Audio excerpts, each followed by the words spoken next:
और चलिए खबरों की शुरुआत करते हैं और बड़ी खबर आपको बता देते हैं। दिल्ली में एलजी आवास पर आम आदमी पार्टी के विधायक और पार्षद जो है वो प्रदर्शन कर रहे हैं। हंगामा अब एमसीडी के मसले को लेकर एक बार फिर दिल्ली में देखने को मिल रहा है और एलजी आवास पर आम आदमी पार्टी के नेता पहुंचे हुए हैं। आतिश सिंह के नेतृत्व में यहां पर प्रदर्शन चल रहा है। तख्ती बैनर लेकर आम आदमी पार्टी के कार्यकर्ता एलजी आवास के बाहर मौजूद हैं और विधायक आतिश सिंह के नेतृत्व में यहां पर प्रदर्शन किया जा रहा है।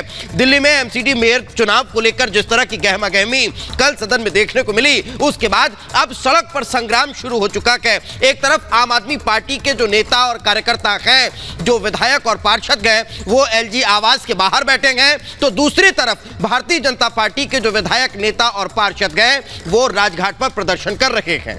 तो दोनों ही पार्टी के नेता प्रदर्शन करने लगे हैं राजघाट पर, जहां बीजेपी के जो नेता हैं वो धरना दे रहे हैं, तो एलजी आवास पर पहुंच गए हैं आम आदमी पार्टी के कार्यकर्ता और नेता आतिश सिंह की अगुवाई में ये प्रदर्शन कर रहे हैं। दोनों ही पार्टियां एक दूसरे पर आरोप लगा रही हैं कि उनके साथ मारपीट की गई है। दरअसल कल एमसीडी मेयर का चुनाव होने वाला था और उस दौरान जमकर हाथापाई हुई। तो दो तस्वीरें इस वक्त हम आपको दिखा रहे हैं।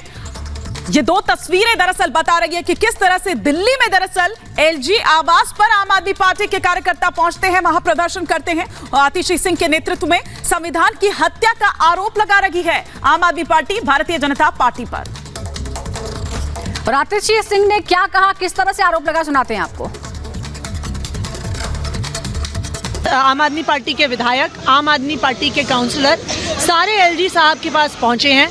हम उनसे निवेदन करने के लिए पहुंचे हैं कि संविधान की हत्या करना बंद करें। दिल्ली के लोगों ने संवैधानिक तरीके से, लोकतांत्रिक तरीके से आम आदमी पार्टी को चुन के भेजा है एमसीडी में, तो फिर क्यों गैर कानूनी, गैर संवैधानिक तरीके से भारतीय जनता पार्टी को बैकडोर एंट्री कराने की कोशिश की जा रही है? क्यों गैर कानूनी, गैर संवैधानिक तरीके से पीठासीन अधिकारी को अपॉइंट किया जाता है?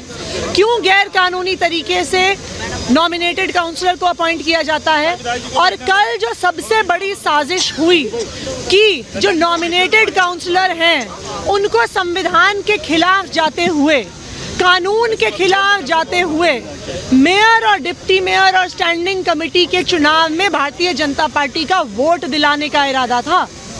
आज हम एलजी साहब से कहना चाहते हैं कि वो एक संवैधानिक पद पे बैठे हैं, उनकी जिम्मेदारी है कि संविधान की गरिमा को बनाए रखें। मैं एलजी साहब से कहना चाहती हूँ कि आज वो एलजी हैं, हो सकता है ना रहें आगे, आज हम विधायक हैं, हो सकता है ना रहें आगे, लेकिन संविधान हम सबसे बड़ा है। अगर आज वो संविधान की धज्जियां उड़ाएंगे, भारत के लोकतंत्र की धज्जियां उड़ाएंगे, तो देश और इतिहास उन्हें कभी माफ नहीं करेगा। इस दौरान आप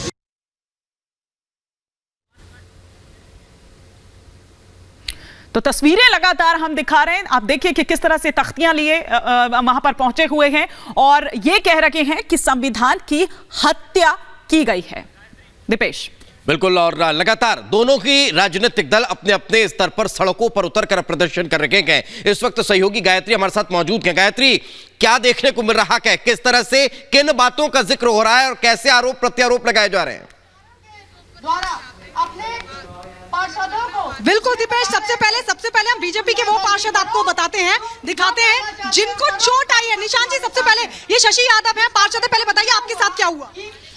कल जिस प्रकार से आम आदमी पार्टी के आप देख सकते हैं, प्रवीण कुमार ने जैसे ही शपथ शुरू हुई तब वो पूरी सोची समझी साजिश के तहत उन्होंने माइक पकड़ा, छीना, फाइलों को छीना, शपथ पत्रों को छीना, संविधान की प्रतिलिपि। आपके हाथ में चोट कैसे लगी? चोट क्योंकि आम आदमी पार्टी के पार्षद एक सुनियोजित ढंग से पूरे एक तरीके से साजिश के तहत आए थे और वो अपने साथ नुकीले हथियार लेके आए थे, शराब पीकर आए थे और उन्हें इस यहाँ पे उस माहौल को खराब करना था।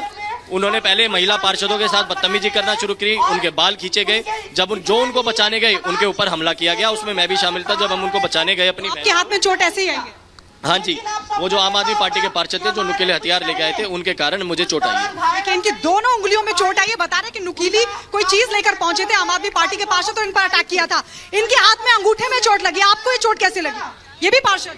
जैसे ही मनोनीत सदस्यों की जब ओथ होने लगी, शपथ लेने लगे, तो आम पार्टी के कुछ गुंडे स्टेज पर चढ़कर उन्होंने कुछ नुकीली चीजों को वार करने लगे। हमने जैसे अपना ऐसे बचाव किया तो मेरे हाथ पे ऐसे ही नुकीली चीजें उनके हाथ में थी, और जैसे उन्होंने कुर्सियों को फेंका, कुर्सियों को तोड़ने लगे, कुर्सियों की उन चेयर को भगाने लगे, तो मेरे पैर पे भी ऐसे ये चोट आई है। मेरा पैर देखिए, ये देखिए, ये देखिए, ये देखिए, ये देख। आप भी वहाँ पर थी? हाँ जी, क्या हुआ था? मैं भी वहाँ थी। हम बड़ी अच्छे भगवान का नाम लेके और तैयार होके शपथ लेने गए थे, तो जैसे ही हमारे मनोनीत पार्षदों की शपथ होने लगी तो उन्होंने शोर मचाना शुरू कर दिया, क्योंकि वो अंदर से बहुत तैयार। देखिए हिमानी और सुजाता, मैं दिखा दूं, शशि यादव बता रहे हैं अभी एक पार्षद बीजेपी का जो एडमिट है, उनको गंभीर चोटें आई हैं। ये तस्वीर अपने दर्शकों को दिखा रहे हैं। देखिए किस तरीके से बीजेपी के जो पार्षद है वो यहाँ पर मौजूद है, काली पट्टी बांधकर प्रोटेस्ट कर रहे हैं। आम आदमी पार्टी संवैधानिक व्यवस्था तोड़ना बंद करो, इस तरह के प्लेकार्ड लेकर ये तमाम पार्षद यहाँ पर पहुंचे। बीजेपी के सांसद भी यहाँ पहुंचेंगे, बीजेपी के जो पार्षद है इस वक्त मौजूद है, और बड़े नेता भी यहाँ पर पहुंचे। आप देख सकते हैं जो प्रतिपक्ष है, नेता प्रतिपक्ष रामवीर विधुड़ी, वो इस वक्त मीडिया से मुखातिब है और बता रहे हैं कि क्या कुछ हुआ था सदन के भीतर, किस तरीके से अटैक किया गया था बीजेपी के पार्षदों पर। गायत्री, बताया जा रहा था कल कि शायद पुलिस में शिकायत भी करने वाले हैं, क्या इस तरह की कोई तैयारी है? क्योंकि हमने सुना था कल इस तरह के बयान आए थे बीजेपी के नेताओं की तरफ से। बिल्कुल बिल्कुल, देखिए नेता प्रतिपक्ष से हम बात करने की कोशिश करेंगे। अमीनी से जान लेते हैं, आप लोग क्या कोई कंप्लेंट भी दर्ज कराएंगे? पुलिस में कोई कंप्लेंट दर्ज कराएंगे क्या आप लोग? हम FIR दर्ज कराएंगे। जिस तरह से निगम की संपत्ति को पूरी तरह से ध्वस्त किया गया, अनेक कुर्सियां, टेबल और माइक तोड़े गए हैं, उस बदतमीजी किए गए, कई हमारे पार्षदों को उंगलियां टूटी हैं, उनको चोट आई है, सिर पे भी चोटें आई हैं और बहुत ज्यादा बदतमीजी हुई है। मुझे लगता है कि मीडिया को भी उनके जो पार्षद है, जिस तरह से वो एक तरह से गुंडा, शिकायत दर्ज कराएंगे? बिल्कुल कराएं इस प्रोटेस्ट जी। देखिए बीजेपी के पार्षद कह रहे हैं कि बीजेपी प्रोटेस्ट के बाद जो शिकायत है वो जरूर दर्ज कराएगी। यहाँ पर रामवीर विधुड़ी जो कि नेता प्रतिपक्ष है, उनसे भी हम बातचीत करने की कोशिश करेंगे, क्योंकि बीजेपी लगातार ये कह रही है कि आम आदमी पार्टी ने पूरा बवाल किया, हाथों में नुकीली कोई चीज थी और बीजेपी पार्षदों पर अटैक किया गया था। कई जो बीजेपी के पार्षद है जख्मी हुए, जैसा कि हमने कैमरे पर तस्वीरों को भी दिखाया। इसके अलावा अगर देखें, चाहे इस तरफ के पार्षद हो चाहे उस तरफ के पार्षद हो, दोनों ही ये कह रहे हैं कि संविधान की हत्या हुई है। अब किसने की है संविधान की हत्या ये तो पता नहीं, लेकिन जो तस्वीरें दिखी वो ये कहती है, और आम आदमी पार्टी की ओर से ये आरोप लगाया जाता है कि भैया ये सारा किया धरा तो बीजेपी का ही है। भाई जब नंबर्स नहीं है आपके पास तो साइड में आप बैठिए, आप क्यों वहां पर खरीद फरोख्त और वो तमाम चीजें यहां पर करने पर लगे हुए हैं फिर से?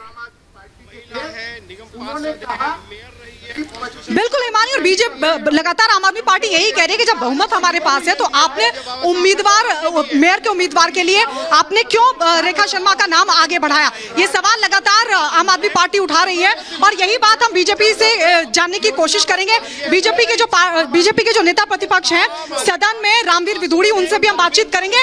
आम आदमी पार्टी ये कह रही है कि भाई जब बहुमत उनके पास है तो आपने मेयर के लिए उम्मीदवार क्यों उतारा? देखिए, अगर लोकतंत्र में वो संविधान बदलना चाहते हैं तो उनको केंद्र सरकार में बैठ के पहले संविधान पलटे। आज हमारे संविधान के अनुसार 2 पार्टी 4 पार्टी, आज अगर कांग्रेस भी अपना मेयर का कैंडिडेट उतार देती तो आम आदमी पार्टी उस पर ऑब्जेक्शन नहीं लगा सकती थी। आज वो तो ये कह रहे हैं कि एक्चुअली एमसीडी का जो काम है, जो नॉमिनेटेड सदस्य है वो आपके कार्यकर्ता हैं। आम आदमी पार्टी ऐसा आरोप लगा रही है। वो ये भी कह रहे हैं कि आप एमसीडी में काम नहीं करने देना चाहते हैं, इसीलिए इस तरह की बाधाएं डाल रहे हैं। मुझे उनकी सारी बातचीत से नौसखियापन नजर आता है। उन्हें ना तो संविधान की जानकारी है, ना कानून की जानकारी है, ना कभी उन्होंने डीएमसी एक्ट की जानकारी ली होगी, क्योंकि जितनी भी बातें वो कर रहे हैं बहुत ही बचकाना बातें हैं। आज संविधान में हमें ये अधिकार है कि एक पार्टी यदि अपना कैंडिडेट उतारती है तो दूसरी पार्टी भी अपना कैंडिडेट। ये देखिए रामवीर विधुड़ी हमारे साथ हैं। सर, आम आदमी पार्टी कह रही है कि बवाल आप लोगों ने किया, वो कह रहे हैं कि जो नॉमिनेटेड सदस्य हैं वो आपके कार्यकर्ता हैं, आप एमसीडी में काम नहीं होने देना चाहते। जो कुछ कल हुआ है पूरी दिल्ली ने देखा है। आम आदमी पार्टी के बिल्कुल गायत्री, हम आपके पास आएंगे और जिस तरह